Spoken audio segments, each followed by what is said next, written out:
근데 어제 그 TV조선에서 제가 방송하는 중에 아마 이 문제와 관련해서 보도를 한 것 같아요.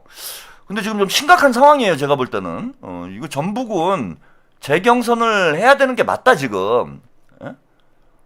이게 김관영 전 지사보다 와 전혀 다를 바 없는 거의 똑같은 케이스라고 볼 수 있는데, 이게 누구는 이원택은 친청이니까 봐주고 김관영은 친청이 아니니까 날린 거 아닌가, 이런 의구심이 들고요. 이게 불법 선거운동이라는 그런 정황을 뒷받침하는 증언까지 나왔습니다. 그래서 어제 보도됐던 이 영상을 함께 보시고 전북지사 경선 문제 이야기 좀 나눠보겠습니다. 텃밭인 전북지사 후보로 재선의 이원택 의원이 선출됐습니다. 이 의원에 대해 식사비 대납 의혹이 불거졌는데도 당이 하루 만에 무혐의 결정을 한 데 대한 당내 반발은 있었지만 경선을 강행한 겁니다. 그런데 TV조선 취재 결과 정책 간담회라던 이 의원의 해명과는 다른 증언들이 나왔습니다. 경찰도 해당 진술을 확보했다는데 어떤 내용인지 한송원 기자가 단독 취재했습니다. 민주당 소속 전북도 의원 A씨가 지난해 11월 지역 청년에게 보낸 메시지입니다. 이원택 의원과 만남을 추진하자는 취지인데 3주 뒤 실제로 청년 20여 명과의 식사 자리가 만들어졌습니다. 100개 중에 2개만 성공해도 투자한 동네 그 이상의 부가가치가 우리한테 와. 그런데 식사비 70여만 원이 사흘 뒤 도의회와 도의원 A씨 법인카드로 결제된 사실이 드러나면서 대납 의혹이 불거졌습니다. 다음에 저한테 전화가 오셨어요. 계산을 않고 갔다는 거예요. 계산을 해주시고 가야지 그냥 가면 어떡해요. 걱정도 안 했으면서. 이 의원은 청년들 요청에 의한 정책 간담회에 참석한 것뿐이라고 해명했는데, 복수의 참석자들은 TV조선과의 통화에서 정책 논의가 아닌 사실상 이 의원을 위한 모임이었다고 했습니다. 분명히 도와달라고도 했고 건변세도 하셨습니다. 건변사도. 오늘 띄우시니까 이현수 의원님도 잘하겠다 뭐 이런 식으로 이제. 중간에 자리를 떴다는 이 의원의 해명도 사실과 다르다고 했습니다. 정책 간담회보다는 대충 인지는 하고 있었죠. 그 시기가 그래요. 항상 그 도지사 선거할 때 마지막 알겠다고 하고 인간에 갔다 그러셨어요. 그것도 아니죠 당연히. 고발로 시작된 경찰 조사에서 참석자들은 이 같은 내용을 진술했다고 했습니다. 오늘 저녁 경선 결과 발표로 이 의원이 후보로 확정되자 경쟁자인 안홍영 의원은 경선은 무효라며 반드시 재심을 통해 명예를 회복하겠다고 반발했습니다. 네, 이게 이제 정청래가 긴급 감찰을 지시해가지고 감찰을 진행을 했고 경선 일정을 연기하자라는 최고위원회에서 의견도 있었는데, 주로 이제 친명 의원들이 뭐 이현주 최고, 황명선 최고, 그리고 강덕구 최고 세 분이 이제 강하게 반발을 했다라고 해요. 그런데 감찰 지시 긴급 감찰을 했는데 이게 다 무혐의가 돼서 이제 경선이 일정대로 진행이 돼버린 거예요. 그래서 이제 이원택으로 후보가 확정이 됐는데, 지금 TV조선에 보면은 증거가 지금 다 쏟아져 나오고 있잖아. 정책 간담회가 아니었다라는 증거도 나왔고, 그리고 그 김슬지라는 이 사람이 정청래 특보를 하고 있는 전북도 의원이에요. 이 사람이 현장에서 결제를 한 것도 아니고 돈을 안 내고 갔다가 나중에 결제를 했다라는 거예요. 근데 그 식사비를 결제를 했는데 법인카드를 사용해서 또 결제를 했다. 이거 뭐 대납 의혹이 사실로 확인된 거 아닙니까? 게다가 이원택 의원이 본인은 중간에 갔다라고 주장을 했는데 마지막에 끝나고 참석자들하고 사진 찍은 게 나왔어요. 같이. 이거 거짓말이잖아. 감찰을 받는데 거짓말을 한 거잖아요. 이것만으로도 징계가 되는 거예요, 여러분. 지금부터 이제 따져봐야 될 거는 법적인 문제를 따져봐야 되는 것이지, 민주당 중앙당에서 감찰을 했는데 허위 진술을 한 거 아닙니까? 이원택 후보가? 본인은 중간에 갔다라고 얘기를 했는데 마지막에 같이 참석자들하고 같이 사진 찍은 그 식당 앞에서 사진 찍은 그 사진이 나왔어요. 게다가 참석자들의 증언까지 나왔습니다. 이게 이제 도지사 경선과 관련된 지지 모임이었다라는 증언까지 나왔고, 이거 뭐 빼도 박도 못하는 상황 아니에요. CCTV 카메라도 있는 상황이고. 아니 거의 유사한 케이스로 그 뭡니까 김관영 지사가 거의 유사한 케이스로 저기 된 거 아니에요.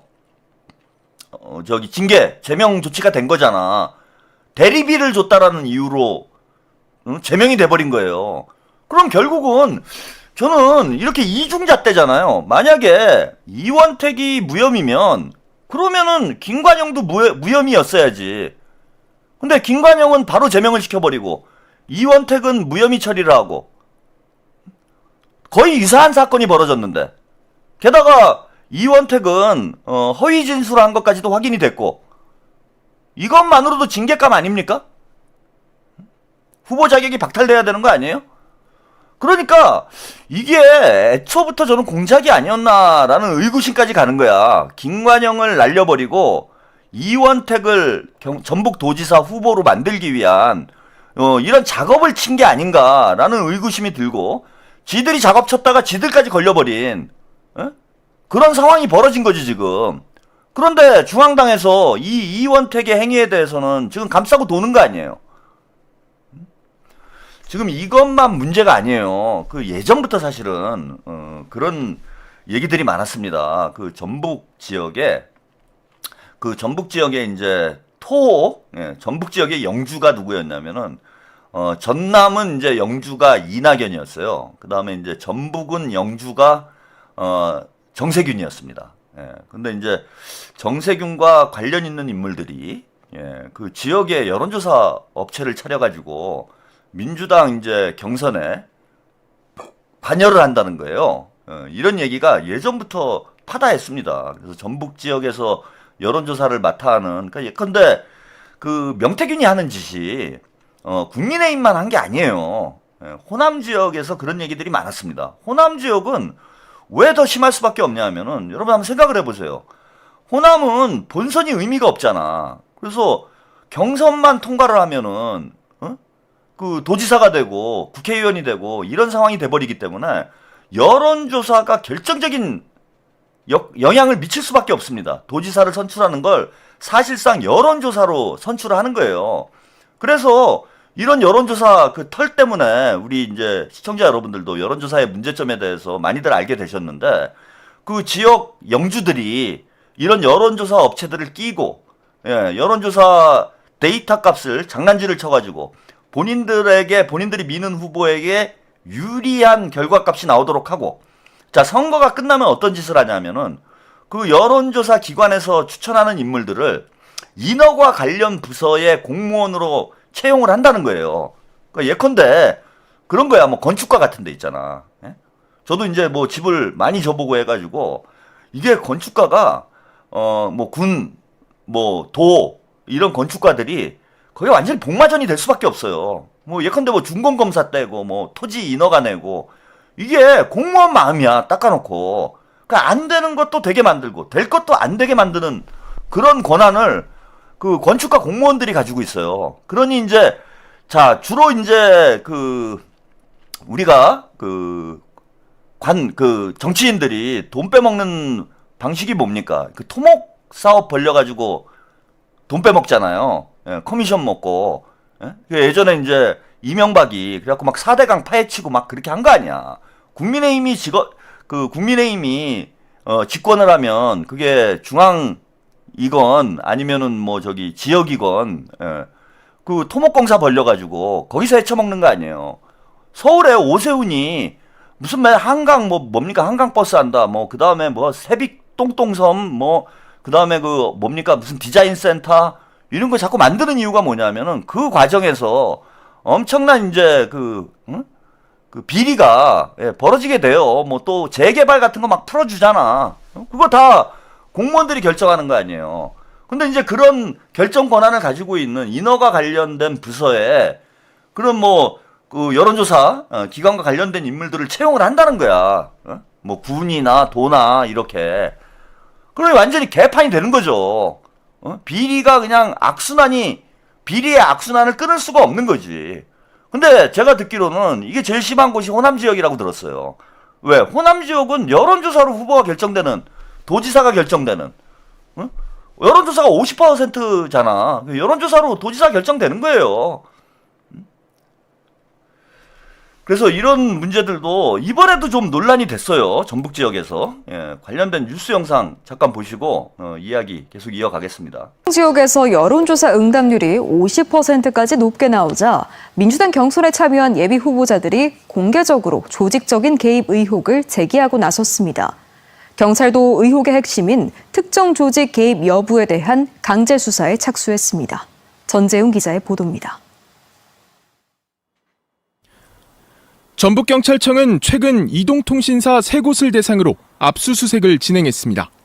지방선거를 앞두고 실시된 임실지역 여론조사에서 사용된 안심번호에 문제가 있다는 의혹 때문입니다. 쉽게 말해 실제 주소는 타 지역인데 요금 청구지만 임실로 옮기는 방식으로 여론조사용 안심번호에 포함되게 했느냐를 가리겠다는 것입니다. 경찰은 안심번호를 발급할 때 기준이 되는 요금 청구 주소가 바뀌었는지를 확인할 수 있는 자료 등을 확보해 분석 중입니다. 의혹의 발단은 비상식적인 응답률입니다.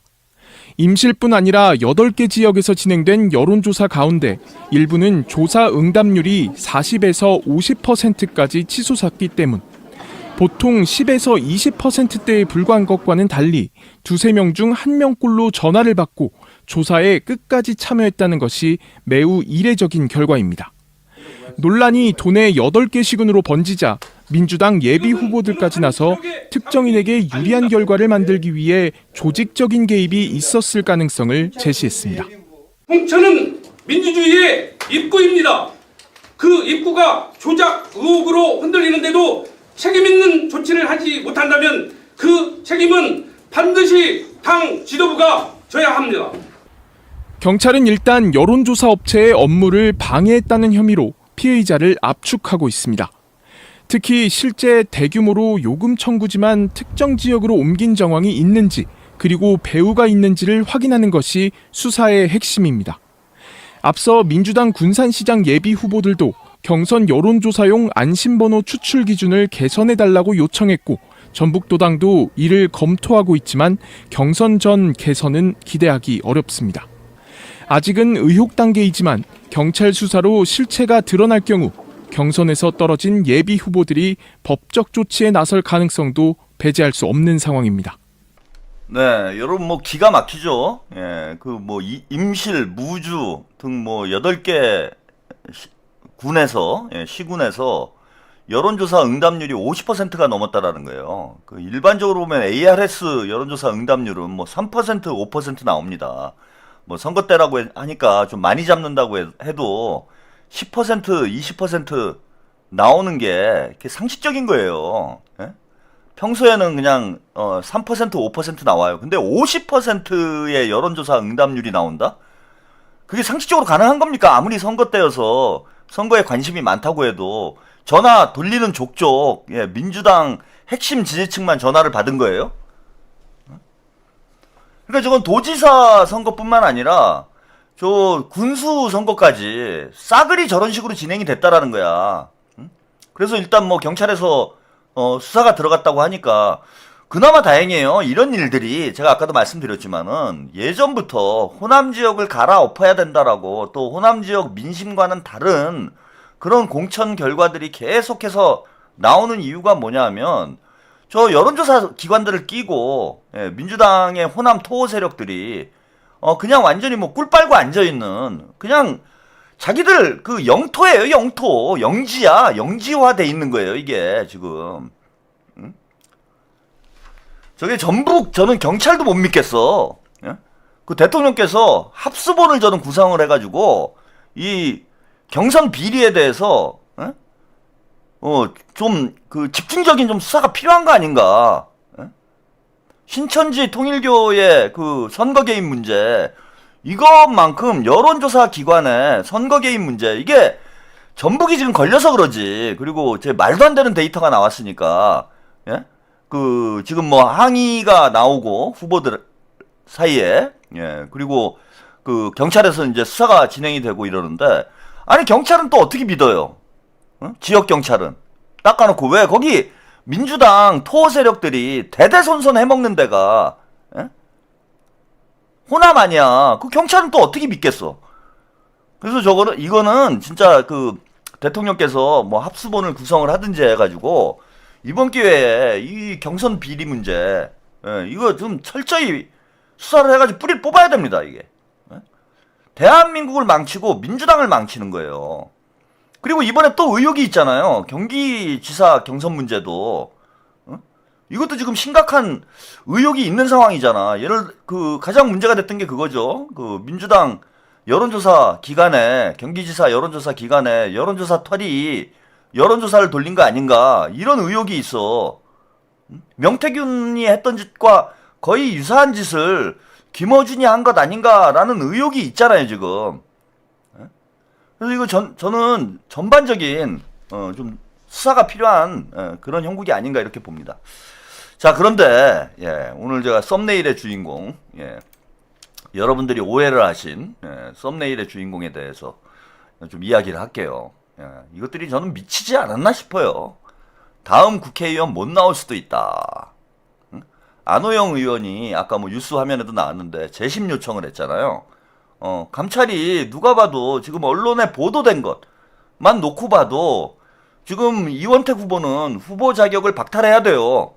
왜 박탈을 해야 되냐 하면은 중앙당 감찰에 거짓말을 했잖아요. 감찰을 받는데 본인은 식사 자리에서 술자리에서 중간에 갔다라고 얘기를 했잖아요. 근데 끝까지 그 자리를 함께 했던 증거 사진이 나왔잖아. 그러면은 중앙당을 속인 거예요. 중앙당에 사기를 친 거야, 이원택은. 술값을 누가 냈느냐? 그 의혹은 사법기관에 그 경찰의 이제 수사 대상인 문제인 거고, 중앙당에서 감찰을 했는데 그 감찰에 허위 진술을 했다라는 게 증거로 확인이 됐어 지금. 조선일보에 보도가 된 거예요, 여러분. 그 사진이 떡하니 나왔어. 게다가 참석자의 증언까지 나온 상황이에요, 지금. 그러면 이원택이 중앙당 감찰에서 허위 진술을 했다라는 게 확인이 됐잖아. 그럼 이거는 허위 진술한 거는 법적인 처분을 받지는 않아도 정치적인 처분을 받아야 되는 거예요. 당에 허위 보고를 했는데 이건 해당행위잖아, 해당행위. 당연히 지금 후보 자격을 박탈하고 이건 출당시켜야 되는 문제예요. 당을 속인 거잖아, 당을. 근데 이에 대해서 오늘 문정복 의원이요. 다음번에 국회의원 못 나올 수 있다. 잘 생각해서 해야 한다. 이런 얘기를 했어요.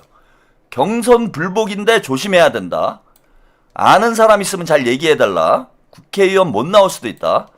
경선이 끝나면 승복해야 하는 게 민주당의 룰인데 민주당에 그런 룰이 어딨어요? 경선이 끝나면 승복하는 게 민주당 룰이에요, 여러분? 그런 룰이 당원당규 몇 조 몇 항에 있습니까? 어디에 있는 거예요? 그 문정복이 만들면 문정복이 곧 법이야? 문정복이 말하면 그게 룰이 되는 거예요? 룰이라는 표현은 맞지 않죠. 민주당의 뭐 대체적인 어떤 뭐 관례인데 이렇게 표현하는 게 맞지. 경선이 끝나면 승복하는 게 민주당의 관례인데 불복을 할 경우에 다음번 국회의원 나올 때 불이익으로도 작용할 수 있지 않냐라는 맥락에서 한 말이다. 그런 것들을 잘 생각해서 하셨으면 좋겠다라는 얘기다. 이게 뭐 조폭입니까? 협박질하는 거 아니에요. 그 현직 최고위원이 자기 당 의원을 상대로 너 공천 안 준다? 그 공천을 문정복이 합니까? 저게 그 안호영 후보가 지역구가 전북이잖아요. 그 전북에서 공천 안 주겠다라는 거 아니야. 또 여론조사 기관 끼고 장난질 해가지고 데이터 바꿔가지고 공천 안 준다는 얘기입니까? 이게 무슨 얘기예요? 아니 뭐 민주당이 어쩌다가 이런 정당이 됐는지. 진짜 좀 있으면은 이 청래당이 완장차고 주창 들고 다니면서 정청래 말을 안 듣는 사람들은 다 찔러 죽이게 생겼어 지금. 이 정상적인 민주정당입니까? 아니 재심을 요청하는 게 문제가 있어서 재심을 요청하는 거잖아요. 왜냐면 경선 불복하는 게 아니잖아, 이거는. 중앙당의 판단을 구하는 거 아니야. 그리고 재심이라는 게 민주당의 어떤 그 당원 당규에 보장이 안 된 뭐 때를 쓰는 것도 아니고, 이게 어떻게 경선 불복이야. 문제가 있어서 재심을 해달라는데. 저는 이제는 그 문조털레를 저는 이 민주당에서 완전히 그 제거를 하지 않으면은요, 민주당도 발전하지 못할 뿐더러 대한민국이 언제든지 망가질 수 있겠구나. 저 이런 걸 느낍니다. 말로만 당원 주권 민주주의지. 지금 정청래가, 제가 아까 뭐 그 말씀 드렸잖아요. 왜 호남에서 저런 일이 벌어지고 있냐면은 호남의 토호 세력들하고 손을 잡아서 그래요. 정청래가. 아까 말씀드린 대로 그 전남의 영주는 이낙연이고 전북의 영주는 정세균이었는데, 일단 뭐 이낙연은 민주당에서 탈당을 한 상태고, 정세균은 뭐 사실상 정계 은퇴를 한 상황이죠. 그래서 영주 자리가 비어 있어요, 지금. 전북 전남 지역에 영주 자리가 비어 있는 무주 공산인 상황이야. 그 정청래가 왜 호남을 그렇게 열심히 가느냐? 그 낙지파들, 그 다음에 세균파들 이거 다 흡수를 해가지고 본인이 당대표 연임을 하는데 정치적 기반으로 다지려고 저 호남에 지금 저 사람들 다 정리해야 될 사람들을, 그 정리할 이 기득권 세력들하고 손을 잡고 그들이 지금 저런 공천 경선 비리를 저지르고 있는 걸 눈 감아주고, 본인 지금 당대표 연임에 눈이 멀어가지고 민주당의 썩은 세력들하고 손을 잡았기 때문에 이런 일이 벌어지는 거예요. 이게 당원 주권 민주주의입니까, 여러분? 또 문정복은 정청래가 무슨 뭐 천년만년 당대표를 할 것이다 라고 생각을 하는지, 정청래한테 딱 붙어가지고 뭐 김어준하고 정청래 있으면 세상에 무서울 게 없다 이렇게 생각하는 모양이죠. 근데 이번에 서울시장 경선 보세요. 본인들 뜻대로 되나? 다음에 누가 국회의원 못 나오게 되는지 우리 한번 지켜보자고요. 다른 사람은 아니어도 비주얼도 전혀 민주당스럽지 않고 국민의힘에 적합한 비주얼을 가지고 있는 문정복 의원, 다음 총선 때 제가 한번 열심히 뛰어보겠습니다. 그 비슷한 분들하고 제가 좀 그 악연이 생기네. 서영교, 문정복 민주당의 비주얼 투톱하고 저하고 이제 또 원한 관계가 생기네. 문조털레를 정리하고 나면은 이제 저는 무슨 내용을 가지고 방송을 해야 되나 걱정을 했는데 뭐 걱정할 필요가 없네요. 민주당의 F2 비주얼 투톱 문정복 서영교, 제가 점 찍었습니다. 차세대 주자로 문정복 서영교 이번에 딱 찍었기 때문에 다음 총선 때도 열심히 방송할 내용이 생겨서 다행이에요. 제가 두 분만큼은 책임지고 한번 보내드리도록 열심히 한번 애를 써보겠습니다. 집에서 쉬세요. 쉬실 때도 된 것 같은데.